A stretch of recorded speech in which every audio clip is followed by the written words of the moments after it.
হযরত মোহাম্মদ কুরাইশ বংশের আব্দুল মোতালিব পাগলের মতো একা একা মরুভূমির চারিদিকে ঘুরিয়া বেড়াইতেছে। তিনি পণ করিয়াছেন খুঁজিয়া বাহির করিবেন কোথায় মাটির তলায় লুকাইয়া আছে আবে জমজম উৎস। মক্কার তীর্থে প্রতি বৎসর সব যাত্রী আসে। মোতালেবের কাজ ছিল তাহাদের তৃষ্ণার জল সরবরাহ করা, কিন্তু মরুভূমির দেশে তখন সুপেয় জলের একান্ত অভাব ছিল। তৃষ্ণা জ্বালায় যাত্রীরা অসহ্য বেদনা পাইত। সেই বেদনা দূর করিবার জন্য মোতালের উৎস সন্ধানে বাহির হইয়াছে, কিন্তু প্রাণপণ চেষ্টাতেও কোথাও সে উৎসের সন্ধান মিলিল না। তখন হতাশ হইয়া মোতালেব প্রতিজ্ঞা করিলেন, যদি তিনি সেই উৎসের সন্ধান পান তাহা হইলে তাহার নিজের পুত্রকেও কুরবানি করিতে রাজি আছে। জগদীশ্বর সে কথা শুনিলেন। মোতালের উৎসের সন্ধান পাইলেন, কিন্তু নিজের প্রতিজ্ঞার কথা ভুলিলেন না। পুত্র আব্দুল্লাহকে তিনি কোরবানি দেবার জন্য পাষাণে বুক বাঁধিলেন, কিন্তু মৌলবীরা আসিয়া বাধা দিলেন। শাস্ত্র ঘাঁটিয়া তাহারা বিধান দিলেন 100 পশু কোরবানি করিলেই চলিবে। আব্দুল্লাহর জীবন রক্ষা পাইল, আর সেই অমূল্য জীবন রক্ষা করা জগদীশ্বরের অভিপ্রেত ছিল। আব্দুল্লাহর কালক্রমে একটি পুত্র হইল, কিন্তু পুত্রটি পৃথিবীতে জন্মগ্রহণ করিয়া পিতার মুখ দেখিতে পাইলেন না। পুত্র যখন মাতৃগর্ভে, তখন আব্দুল্লাহ প্রবাসে প্রাণত্যাগ করে। ইসলাম ধর্মের প্রধান প্রচারক হযরত মুহাম্মদ এইভাবে আবির্ভূত হন। সেই সময় সম্ভ্রান্ত আরবীয়দের মধ্যে একটা রীতি ছিল যে পুত্র জন্মগ্রহণ করিলে তাহাকে গৃহে রাখা হইত না। লালন পালনের জন্য শিশুকে কোনো ধাত্রীর গৃহে পাঠাইয়া দেওয়া হইত, আর সেই রীতি অনুসারে শিশু মুহাম্মদকে ধাত্রী হালিমার নিকট লালন পালনের জন্য পাঠানো হইল। 2 বৎসর শিশু মুহাম্মদ ধাত্রী হালিমার বুকে রহিলেন। এই শিশুকে মাতৃ করে ফিরাইয়া দিতে তাহার প্রাণ কাঁদিয়া উঠিল। বহু শিশুকে তিনি এমনি লালন পালন করিয়াছিলেন, আবার মাতৃ করে ফিরাইয়াও দিয়াছেন। আজ কেন সেই শিশুকে ফিরাইয়া দিতে তাহার প্রাণ কাঁদিয়া উঠিতেছে? জননী আমিনাকে বলিয়া তিনি শিশু মুহাম্মদকে আবার তাহার নিকটে লইয়া আসেন। এই সময় হালিমা দেখিলেন কোথাও কিছু নাই। শিশু মাঝে মাঝে ভাবাবিষ্ট হইয়া পড়েন। হালিমার মাতৃহৃদয় অজানা আশঙ্কায় দুলিয়া ওঠে। সেই সময় আরবের লোকেরা ভূত প্রেতে বিশ্বাস করিত। তাহারা মনে করিল শিশুর দেহে ভৌতিক আবেশ হইয়াছে। 6 বৎসর বয়সে শিশু মুহাম্মদ ধাত্রী হালিমার ঘর হইতে মাতৃ করে আবার ফিরিয়া আসিলেন। প্রতিদিন আমিনা সন্ধ্যাকালে স্বামীর সমাধিস্থলে গিয়া নীরবে অশ্রু বিসর্জন করিতেন। শিশু মুহাম্মদ প্রতিদিন এই দৃশ্য দেখিতেন। তাহার শিশু হৃদয় শোকে ভরিয়া উঠিত। একদিন তিনি কাতরভাবে জননীকে জিজ্ঞাসা করিলেন, মা, তুমি রোজ কাঁদো কেন? পুত্রের বারবার কাতর অনুরোধে আমিনা বলিলেন, তোমার পিতা চলে গেছেন, তারই জন্য কাঁদি বাবা। কৌতূহলী বালক জিজ্ঞাসা করেন, তিনি কোথায় গেছেন? উপরের দিকে চাহিয়া জননী বলেন, ওই স্বর্গে। বালকের মনে কৌতূহল আরো বাড়িয়া ওঠে। কোথায় স্বর্গ? কি রকম সে দেশ? কাহারা সেখানে থাকে? জননী আমিনা যথাসাধ্য শিশুর প্রশ্নের উত্তর দিতে চেষ্টা করেন, কিন্তু তিনি যতই উত্তর দেন পুত্রের কৌতূহল ততই বাড়িয়া ওঠে। সেই অজানা অদেখা স্বর্গভূমির জন্য শিশু মুহাম্মদ আকাশের দিকে নিয়ত চাহিয়া থাকে। তখন হইতে শিশু দৃষ্টি মাটির পৃথিবীর ঊর্ধ্বে ওই উপরের স্বর্গলোকের দিকে নিবদ্ধ হইয়া রহিল, এবং সারা জীবন তিনি সাধনা করিয়া মানুষকে সেই রহস্যময় দেশের সন্ধান দিয়া গিয়াছেন, বুঝাইয়া গিয়াছেন কি করিয়া স্বর্গকে পৃথিবীর নিকটে আনা যায়, কি করিয়া পৃথিবীকে স্বর্গে পরিণত করা যায়, আর কি করিয়া মানুষ পায় অক্ষয় স্বর্গের অধিকার। জন্মগ্রহণ করিয়া শিশু মোহাম্মদ পিতার মুখ দেখিতে পায় নাই। 6 বৎসর যাইতে না যাইতে মাতাকেও হারাইলেন। বিশ্বপ্রভু শিশুকে যেন নিজ তত্ত্বাবধানে লইলেন। পিতামহ মুতালেব তখনও জীবিত। বুকে পাষাণ বাঁধিয়া তিনি মুহাম্মদের লালন পালন ভার লইলেন। কিন্তু 2 বৎসর যাইতে না যাইতে মুতালেবও স্বর্গারোহণ করিলেন। মৃত্যুশয্যায় অনাথ বালককে তাহার জ্যেষ্ঠতা তো আবু তালেবের হাতে দিয়া গেলেন। এই নিদারুণ সাংসারিক দুর্যোগের মধ্যে শিশু মুহাম্মদ এক কোল হইতে কেবল অন্য কোলে যাতায়াত করিতে লাগিল। শিশুর যখন 12 বৎসর বয়স হইল, সেই সময় আবু তালেব বাণিজ্যের জন্য দেশান্তরে যাইবার আয়োজন করিতে লাগিলেন। বালক মুহাম্মদ তার সঙ্গ ছাড়িলেন না। সেই 12 বৎসরের বালককে সঙ্গে লইয়া তিনি দেশান্তর যাত্রা করিলেন।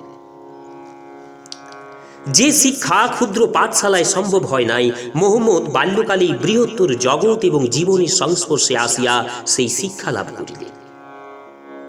দেশ হইতে দেশান্তরে ভ্রমণকালে আপনার অসাধারণ প্রতিভার বলে মুহাম্মদ লোকের মুখে মুখে দেশের ইতিহাস সমস্ত জানিতে পারিলেন। কেহ তাহাকে কোনো পাঠ দেয় নাই, কিন্তু আবু তালেবের সঙ্গে থাকিতে থাকিতে ব্যবসা সংক্রান্ত সমস্ত তথ্যের হিসাব তিনি শিখিয়া ফেলিলেন। সমগ্র সিরিয়া পরিভ্রমণ করিয়া যখন মুহাম্মদ ফিরিলেন, তখন সেই অল্প বয়সে তাহার বুদ্ধি, তাহার মেধা এবং লোক চরিত্র জ্ঞান দেখিয়া সকলে অবাক হইয়া গেল। তাই মুহাম্মদ যখন একা বাণিজ্যের জন্য বিদেশে যাইতে লাগিলেন, তখন তাহাকে কেহই বাধা দিল না। একা সেই কিশোর বয়সে নানা দেশ পরিভ্রমণ করিয়া যখন স্বদেশে ফিরিয়া আসিলেন, তখন বয়সে নবীন হইলেও অভিজ্ঞতায় তিনি প্রবীণ হইয়া উঠিয়াছেন। সর্বদাই কি যেন চিন্তায় মগ্ন থাকে। বাহিরের লোকজন, কোলাহল তাহার ভালো লাগে না। তিনি আপনার মনে পিতৃব্যের মেঘগুলি লইয়া পার্বত্য প্রদেশের নির্জন মাঠে মাঠে ঘুরিয়া বেড়ান। কেহ জানিত না সেই নির্জনতার মধ্যে কি মহাচিন্তা কতখানি তাহাকে আবিষ্ট করিয়া রাখিত। এই সময় মক্কা নগরে খদিজা নামে এক ধর্মশীলা ধনী রমণী তাহার ব্যবসার বাণিজ্য এবং বিষয় আশয় দেখিবার জন্য একজন উপযুক্ত লোকের সন্ধান করিতেছিলেন। মুহাম্মদের চরিত্র গুণের কথা তাহারও কানে পৌঁছায় এবং তিনি মুহাম্মদকে সেই কাজে নিযুক্ত করিলেন। মুহাম্মদের সাধুতার এবং বিচক্ষণতায় খদিজার ঐশ্বর্য দেখিতে দেখিতে 10 গুণ বৃদ্ধিপ্রাপ্ত হইল। খদিজা নীরবে দূর হইতে সেই যুবককে লক্ষ্য করিতেছিলেন। বাণিজ্যের এই তত্ত্বাবধায়কটিকে জীবন পথের সহযাত্রী করিয়া তুলিবার জন্য তিনি মুহাম্মদকে স্বামিত্বে বরণ করিতে চাহিলেন এবং মুহাম্মদও সন্তুষ্ট চিত্তে সেই অশেষ গুণবতী রমণীর পানি গ্রহণ করিলেন। খদিজার সহিত বিবাহের ফলে তাহার জীবন হইতে অর্থাভাব বিদূরিত হইল এবং স্বামীর মনোভাব বুঝিতে পারিয়া খদিজাও সর্বপ্রকারে স্বামীর জীবনের পরম সহায়িকা হইয়া উঠিলেন। তখন দ্বন্দ্ব বিগ্রহে এবং অকারণ রক্তপাতে সমগ্র আরব দেশ ক্ষত বিক্ষত। সামান্য ব্যাপারেও মানুষ মানুষকে হত্যা করিতে কুণ্ঠিত হইত না। মুহাম্মদ বুঝিলেন কুসংস্কার এবং ধর্মহীনতা ইহার একমাত্র কারণ, আর সেই কুসংস্কার দূর করিয়া সাম্যবাদমূলক এক ধর্মের মধ্যে উহাদের মিলিত করিতে হইবে। উহাদের কেন্দ্র করিয়া এমন এক ধর্ম প্রতিষ্ঠা করিতে হইবে যাতে সকল মানুষই এক ভগবানের সন্তান। এই বুদ্ধির প্রেরণায় সাম্য মন্ত্রে দীক্ষিত হয়। এই সংকল্প করিয়া তিনি আপনার মনে ঈশ্বর উপলব্ধির জন্য সাধনায় মগ্ন হইলেন। কঠোর তপস্যার পর তিনি একদা অন্তরে দৈব সত্যের স্পর্শ পাইলেন, যেন কোনো মহাশক্তি তাহার মুখ দিয়া মানবীর সাম্যের সেই মহাসত্যকে উদ্ঘাটন করিতে চায়। সেই দিব্য জ্ঞানের আলোকে তাহার চোখের সম্মুখে জগতের জ্ঞান ভাণ্ডারের দ্বার আপনা হইতে খুলিয়া গেল। যে জ্ঞান এবং যে বিদ্যা লোকে আজীবন পাঠ এবং অনুশীলনের দ্বারা পায় না, দিব্য স্পর্শে এক নিমেষের মধ্যে সেই মহা জ্ঞান তাহার অন্তরে উদ্ভাসিত হইয়া উঠিল। তাহার তপস্যার কালে খদিজা সর্বান্তকরণে সকল প্রকার ত্যাগ স্বীকার করিয়া স্বামীর সাধনায় স্বামীকে সাহায্য করিয়া চলিয়াছেন। কোনোদিন আত্মসুখের জন্য তিনি স্বামীর সেই কঠোর সাধনার বিঘ্নস্বরূপ হয় নাই। আজ তাই মোহাম্মদ যখন সেই দিব্য সত্যের অধিকারী হইলেন, প্রথম তিনি খদিজার কাছেই তাহার অন্তরের পরম বাণী প্রকাশ করিলেন। খদিজার দুই চোখে আনন্দের অশ্রুধারা গড়াইয়া পড়িল। এই 12 বৎসর কাল ধরিয়া তিনি নীরবে যে জন্য অপেক্ষা করিয়াছিলেন, আজ তাহা চরম সিদ্ধি রূপ ধরিয়া তাহার স্বামীর জীবনে প্রকট হইয়া উঠিয়াছে। মোহাম্মদ স্থির করিলেন, বহু পুরোহিত, বহু প্রতিমায় আচ্ছন্ন আরববাসীর মনকে এক নিরাকার ঈশ্বরের উপাসনায় সম্মিলিত করিতে হইবে এবং সেই সঙ্গে চির প্রচলিত শৃঙ্খল জীবনযাত্রার প্রণালী দূর করিয়া সুনিয়মিত, সুসংযত এবং এক অভিনব জীবনযাত্রা প্রণালীর প্রবর্তন করিতে হইবে, যাহাতে মানুষ আত্মকল্যাণের সঙ্গে সঙ্গে বিশ্বের কল্যাণকেও খুঁজে পায়। ইহাই হইল ইসলাম ধর্মের বীজ মন্ত্র। সর্ববিধ সাংসারিক সুখ স্বাচ্ছন্দ্য বিসর্জন দিয়া মোহাম্মদ সেই নতুন ধর্ম প্রচারের জন্য জীবন উৎসর্গ করিলেন। মাত্র 4 জন লোক তাহার প্রথম শিষ্য হইলেন। খদিজা, আবু তালেবের পুত্র কিশোর কালী, তাহার প্রিয় ভৃত্য জৈয়দ ও আবু বকর। এই 4 জন শিষ্যকে লইয়া তিনি ধর্মের দিগ্বিজয়ে বাহির হইলেন। বহুদা বিক্ষিপ্ত মানুষের চিত্তকে বিপদ হইতে টানিয়া আনিয়া তিনি আহ্বান করিলেন, বহু নেই, আছেন শুধু এক অদ্বিতীয় পরমেশ্বর। তিনি তোমাদের আহ্বান করছেন, শোনো। মোহাম্মদের সেই আহ্বান জড়তায় জীর্ণ আরববাসীর কানে তীব্র বিদ্রোহের বাণীর মতো শোনাই। তাহারা ক্ষিপ্ত হইয়া উঠিল, কিন্তু তাহারা যতই ক্ষিপ্ত হয়, মোহাম্মদের বাণী ততই স্পষ্ট এবং জোরালো হইয়া উঠে। আরববাসীরা সামান্য কারণে রক্তপাতের দ্বারা সব ব্যাপারের মীমাংসা করিতে চায়।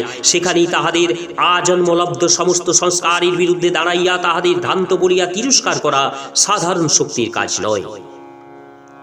মোহাম্মদকে নিরস্ত করিবার জন্য নানা প্রকারের চেষ্টা হইল, কিন্তু কিছুতেই কিছু হইল না। 1, 2, 3 করিয়া ক্রমে ক্রমে তাহার শিষ্যের সংখ্যা বাড়িতে লাগিল। ক্রমে কুরেশদের গৃহে মোহাম্মদকে লইয়া দাবানল জ্বলিয়া উঠিল। মোহাম্মদের শত্রুপক্ষ তাহাকে সমুচিত শিক্ষা দেবার জন্য বদ্ধপরিকর হইল। আবু জিহাল নামে এক ব্যক্তি এই কাজে ভার লইল। তখন মোহাম্মদ গৃহ বিতাড়িত হইয়া তাহার প্রিয় শিষ্য আরকমের বাড়িতে অবস্থান করিয়া ইসলামের বাণী প্রচার করিতেছিলেন। সহসা সেখানে উপস্থিত হইয়া আবু জেহাল মোহাম্মদকে অতর্কিতে আক্রমণ করিয়া প্রহারে জর্জরিত করিল। আর সেই ঘটনার কথা শুনিয়া মোহাম্মদের এক পিতৃব্য আবু জেহালকে প্রহারে ভূতলসায়ী করিলেন। ইহার পর ওমর নামে আরেকজন যুবক তরবারি হাতে ছুটিল মোহাম্মদকে বধ করিতে। পথে শুনিল তাহার নিজের ভগিনী ফতেমা এবং তাহার স্বামী মোহাম্মদের ধর্ম গ্রহণ করিয়াছেন। ক্রোধে হিতাহিত জ্ঞান হারাইয়া সে নিজের ভগিনীকে শাস্তি দেবার জন্য ছুটিল। তাহার গৃহে উপস্থিত হইয়া ফাতেমার স্বামীকে জিজ্ঞাসা করিয়া যখন সে স্পষ্ট উত্তর পাইল তাহারা 2 জনেই স্বেচ্ছায় ইসলাম গ্রহণ করিয়াছেন, তখন ওমর নিজের ভগিনীপতিকে আক্রমণ করিল। ফাতেমা বাধা দিতে গিয়া সাংঘাতিকভাবে আহত হইলেন। ভুল লুণ্ঠিত অবস্থায় তাহাদের 2 জনে গা দিয়া অজস্র ধারায় রক্ত ঝরিয়া পড়িতেছে। তাহাদের সেই অবস্থায় ফেলিয়া রাখিয়া ওমর মুক্ত তরবারি হস্তে প্রস্থানে উদ্যত হইল দেখিয়া একান্ত বিনীতভাবে ফাতেমা বলিয়া উঠিলেন, দাদা, তুমি বড় ক্লান্ত, বোনের বাড়ি এসে শুধু মুখে চলে যাবে দাদা? সহসা মমতাময়ী নারীর কণ্ঠে সেই মধুর স্নেহের আপ্যায়ন শুনিয়া নির্দয় ওমর স্তম্ভিত হইয়া গেল। সে ফিরিয়া দাঁড়াইল, দেখিল নিজেদের আঘাতের কথা ভুলিয়া ফাতেমা তাহার জন্য খাদ্য এবং পানীয় লইয়া আসিয়াছে। তাহার স্বামী সেই আহত অবস্থায় উঠিয়া ব্যজনী লইয়া তাহাকে বাতাস করিতে বসিলেন। এইমাত্র তাহাদের প্রতি নির্মমভাবে যে আঘাত করিয়াছে, এখনো সেই আঘাতের ফলে অবিরল ধারায় রক্ত প্রবাহিত হইতেছে, সেই দিকে তাহাদের বিন্দু মাত্র ভ্রুক্ষেপ নাই। এই অলৌকিক ব্যাপার দেখিয়া উমরের হাত হইতে তরবারি আপনি হইতে খসিয়া পড়িল। এক নিমেষের মধ্যে সে হযরত মুহাম্মদের মস্তক ছেদন করার প্রতিজ্ঞা ভুলিয়া গেল। যে মহাপুরুষের সংস্পর্শে এই দুটি সামান্য নরনারী এই অসাধারণ শক্তির অধিকারী হইয়াছেন, সেই মানব না জানি কি শক্তিধর। অতঃপর ওমর ভগিনী ও ভগিনীপতিকে সঙ্গে করিয়া মুহাম্মদের সমীপে উপস্থিত হইলেন। উন্মুক্ত তরবারি মুহাম্মদের পায়ের কাছে রাখিয়া দিয়া তাহার অনুচর হইলেন।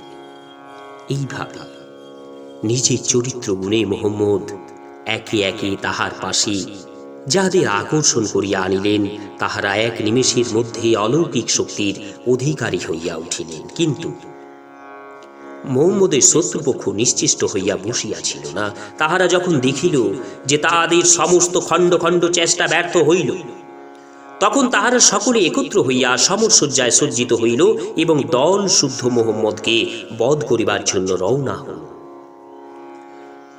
মুহাম্মদ লোক মারফত এই সংবাদ আগেই জানিতে পারিয়াছিলেন, তাই এখানে মুষ্টিমেয় লোকদের লইয়া তাহাদের বাধা দিবার চেষ্টা না করিয়া তিনি ভক্ত শিষ্যদের সঙ্গে লইয়া রাত্রির অন্ধকারের মধ্যে 622 খ্রিস্টাব্দের 29 জুন মক্কা নগরী পরিত্যাগ করিয়া চলিয়া গেলেন। এই দিনটি জগতের ইতিহাসে চিরস্মরণীয় হইয়া আছে এবং এই দিন হইতে ইসলাম ধর্মাবলম্বীগণ নতুন বৎসর গণনা করিয়া আসিতেছে। মক্কা পরিত্যাগ করিয়া মুহাম্মদ মদিনায় আসিয়া উপস্থিত হইলেন। ইতিমধ্যে মদিনা শহরে বহু লোক তার শিষ্য হইয়াছিল। তাহাদের মধ্যে মুহাম্মদকে পাইয়া আনন্দে উৎফুল্ল হইল। কিন্তু মক্কাবাসী কুরাইশগণ যখন শুনিল যে মুহাম্মদ মদিনায় আশ্রয় গ্রহণ করিয়াছেন, তখন তাহারা দল বৃদ্ধি করিয়া যুদ্ধের জন্য মদিনার দিকে অগ্রসর হইল। মদিনার নিকট বদরের প্রান্তরে দুই দলে দেখা হইল। একদিকে দুর্দান্ত কুরাইশগণ, সংখ্যায় মদিনাবাসীদের অপেক্ষা ঢের বেশি, আর অপরদিকে ধর্মের জন্য প্রাণ দিতে উদ্যত মুষ্টিমেয় মদিনাবাসী। কিন্তু সেদিন পশুবলের বিরুদ্ধে রণক্ষেত্রে সেই মুষ্টিমেয় লোকদের ধর্মবলের জয় হইল। মক্কাবাসীরা পরাজিত হইয়া গেল, কিন্তু তাহারা সেই পরাজয়ের প্রতিশোধ লইবার জন্য আবার সমর আয়োজন করিল। বেদুইন দস্যুরা লুণ্ঠনের আশায় মক্কাবাসীদের সঙ্গে যোগদান করিল। এই বিরাট বাহিনীর বিরুদ্ধেও মুহাম্মদ পশ্চাৎপদ হইলেন না। ঈশ্বরের নাম লইয়া তিনি মদিনাবাসীদের রণে আহ্বান করিলেন। মদিনা শহরের চারিদিকে রাত্রি দিন পরিশ্রম করিয়া এক বিরাট পরীক্ষা গঠন করা হইল। সাধারণ সৈনিকের মতো মুহাম্মদ নিজে কোদাল হাতে সকলের সঙ্গে সেই পরীক্ষা গণনে যোগদান করিলেন। মক্কাবাসীরা মদিনার নিকটবর্তী হইয়া দেখিল মদিনা শহরে প্রবেশ করিবার পথ রুদ্ধ। সাহস করিয়া এক এক দল যেই পরীক্ষা পার হইতে যায়, অমনি মদিনাবাসীদের আক্রমণে তাহারা ধরাশায়ী হয়। এইভাবে দিনের পর দিন মদিনা প্রবেশ করিয়ার চেষ্টায় তাহারা ব্যর্থকাম হইতে লাগিল। বেদুইনরা লুটের আশায় আসিয়াছিল। দিনের পর দিন প্রতীক্ষা করিয়া তাহারা ক্রমশ ক্ষিপ্ত হইয়া উঠিল এবং শেষকালে মক্কাবাসীদের শিবিরেই লুণ্ঠন চালাইতে লাগিল। মক্কাবাসীদের খাদ্য সামগ্রীও ফুরাইয়া আসিতে লাগিল। যাহা অবশিষ্ট ছিল তাহা বেদুইনরা লুট করিয়া লইতে আরম্ভ করিল। ক্রমশ সেই 10,000 সৈনিকের মধ্যে অরাজকতা দেখা দিল।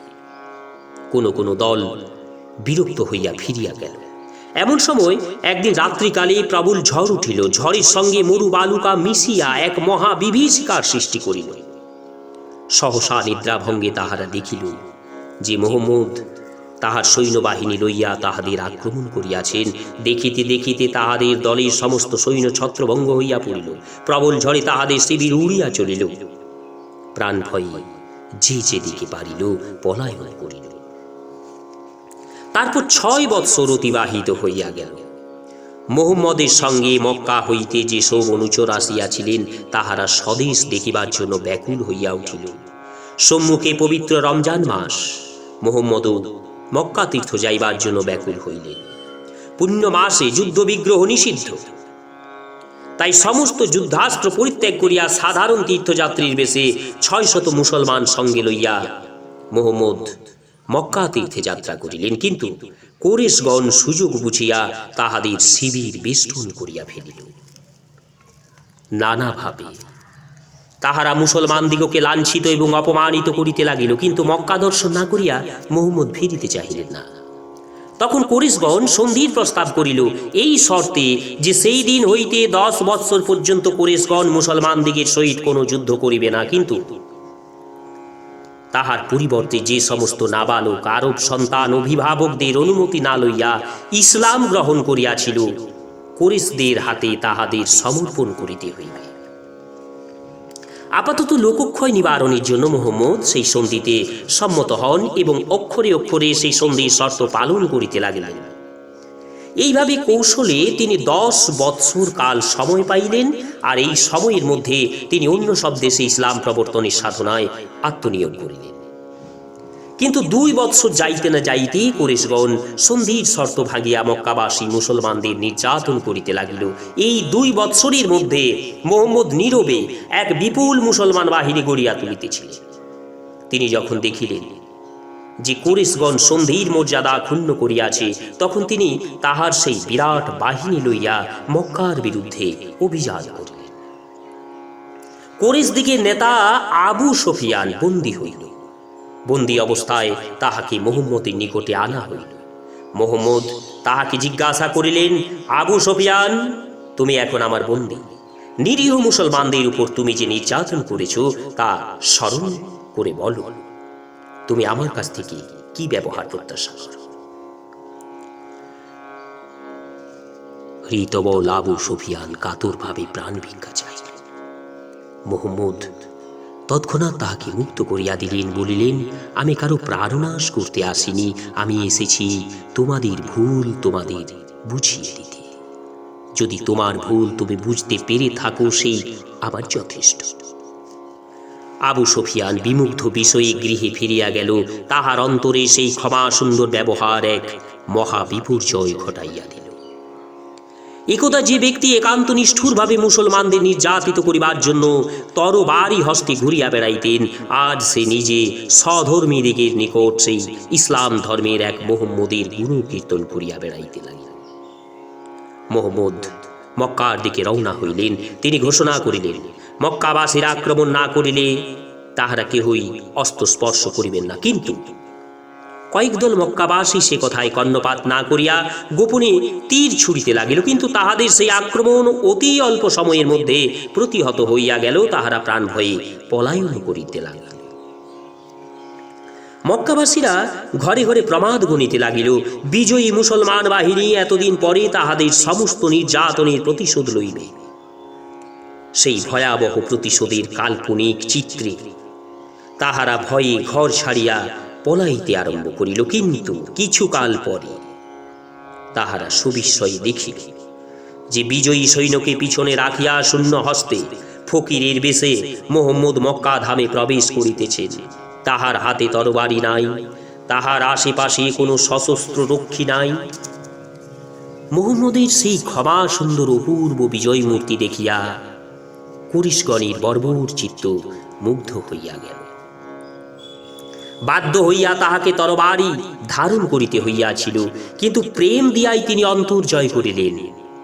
এতদিনে মুহাম্মদের সাধনা সফল হইল। অন্তর্দ্বন্দ্বে ক্ষত বিক্ষত ছত্রভঙ্গ মরু আরব তাহার পতাকা তলে সমবেত হইয়া এক জাতিতে পরিণত হইল।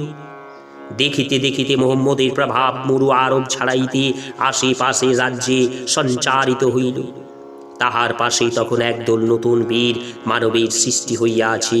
উমর, আব্বাস, আবু বকর, আব্দুল রহমান যেন মরু আরবের তিজির জীবন্ত বিগ্রহ। এই মহিয়ান অনুচর বর্গের সাহায্যে সেদিন ইসলামের দিগ্বিজয়ের সূচনা হইল। জগতের সভ্যতায় এক নতুন ভাবধারা দেখা দিল। দৈব শক্তির কৃপায় মুহাম্মদের অন্তরে যে দিব্য জ্ঞানের আবির্ভাব ঘটিয়াছিল, অনাগত মানবদের জন্য তিনি তাহা প্রচার করিতে লাগিলেন। তাহাই পরে কোরআন নামে উপনিবদ্ধ। মুহাম্মদ আরববাসীদের কেবল নতুন ধর্ম দেয় নাই, তিনি দুর্দান্ত মরুবাসীদের এক সূত্রে বাঁধিয়া বীর জাতিতে পরিণত করিয়া গেলেন। তারপর একদা 631 খ্রিস্টাব্দের 8ই জুন মধ্যাহ্নকালে তাহার জয় পতাকা ভক্ত অনুচরদের হাতে তুলিয়া দিয়া তিনি মহাপ্রয়াণ করিলেন। তাহার তিরোধানের পর তাহার সুযোগ্য অনুচরদের বীর পদঘাতে আরবের মরুভূমির তপ্ত বালুকণা জগতের দেশ দেশান্তরে ছড়াইয়া পড়িল। নমস্কার, আজ এই পর্যন্তই। মহাপুরুষদের জীবনী শ্রবণ করার জন্য চ্যানেলটি এখনও যারা সাবস্ক্রাইব করেনি, আপনাদের অনুরোধ চ্যানেলটি সাবস্ক্রাইব করুন এবং সঙ্গে থাকুন। নমস্কার, ধন্যবাদ।